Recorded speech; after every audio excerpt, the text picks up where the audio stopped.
گناہوں سے توبہ واجب فوری ہے۔ جیسے ہی انسان کو پتہ چلے کہ میں گناہ کر چکا ہوں یا گناہ میں مبتلا ہوں، کبھی ایک عرصے کے بعد پتہ چلتا ہے کہ میں گناہ کر رہا تھا، جیسے ہی پتہ چلے فوراً گناہوں سے دستبردار ہونا، پشیمان ہونا اور خداوند متعال سے معافی چاہنا واجب ہے۔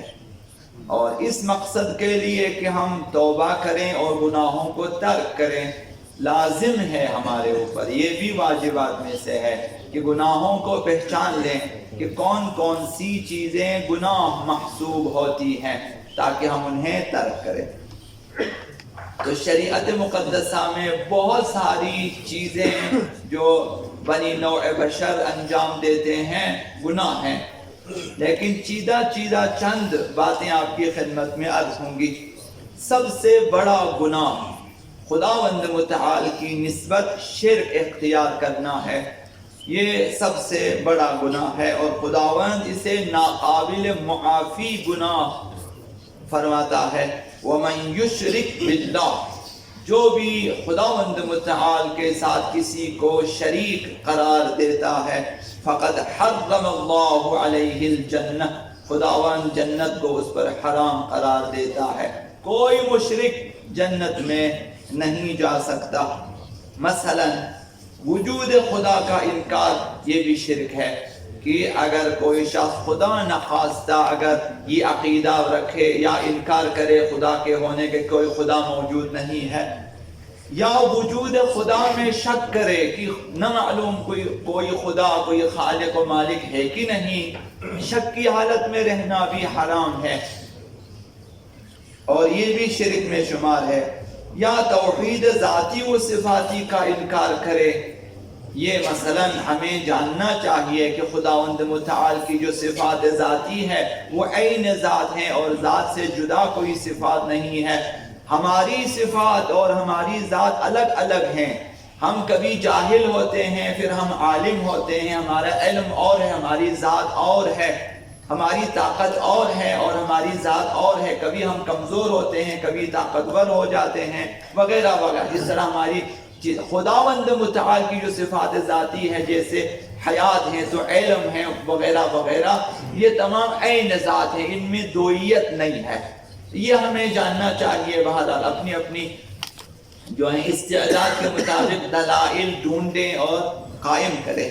تو اگر توحید ذاتی میں شرک کرے، توحید صفاتی میں شرک کرے یا اللہ کی ربوبیت کا انکار کرے، مثلا ائمہ اطہار میں سے بھی کسی کو شامل کریں کہ وہ بھی رب ہیں، یہ سب مشرک ہیں،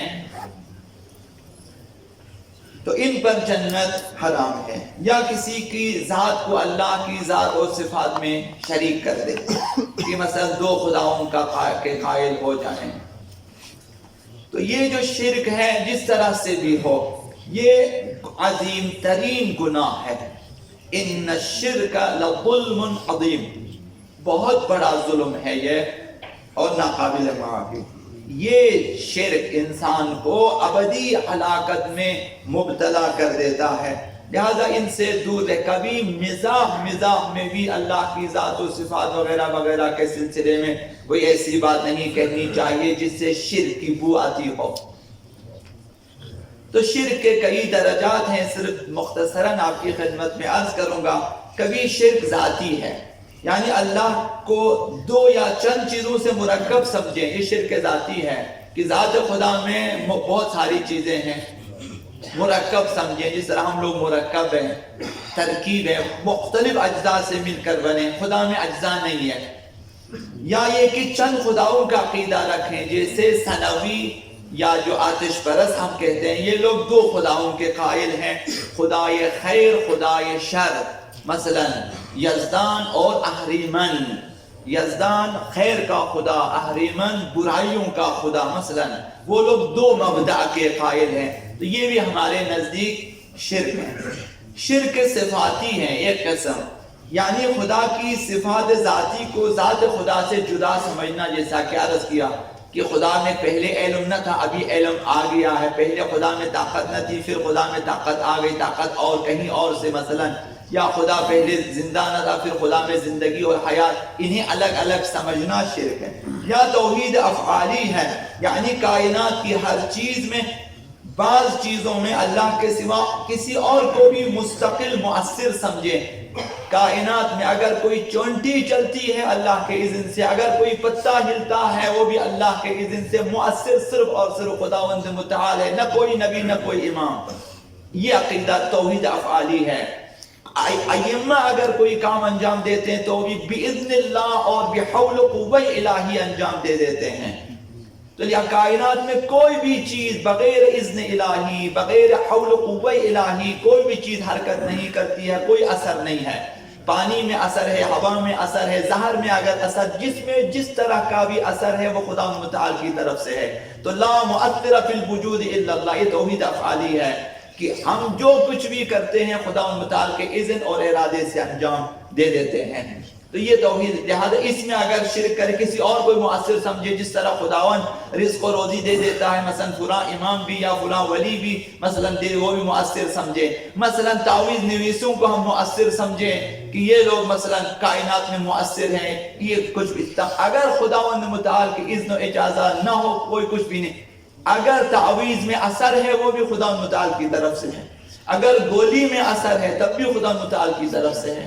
اذن پروردگار، چاقو کو کاٹنے کا اذن خدا کی طرف سے ہے، جہاں رائفل کی گولی کو چلنے کا اذن خدا متعال کی طرف سے، کسی کی طرف سے نہیں ہے۔ انسان یہ ہے کہ اسے غلط استفادہ، توحید افعالی، اس میں اگر کسی کو بھی مؤثر سمجھے تو یہ شرک ہے۔ شرک در اطاعت، اللہ کے علاوہ کسی اور کو بھی اطاعت کا لائق سمجھے، اللہ کے سوا کسی اور کو بھی واجب الاطاعت سمجھے مستقلاً۔ ابھی انبیاء کی اطاعت، ماں باپ کی اطاعت، ائمہ کی اطاعت واجب ہے، یہ خدا کے حکم سے واجب ہے۔ خداوند متعال نے فرمایا پیغمبر کی اطاعت کرو، ورنہ ہم کیوں کرتے ہیں؟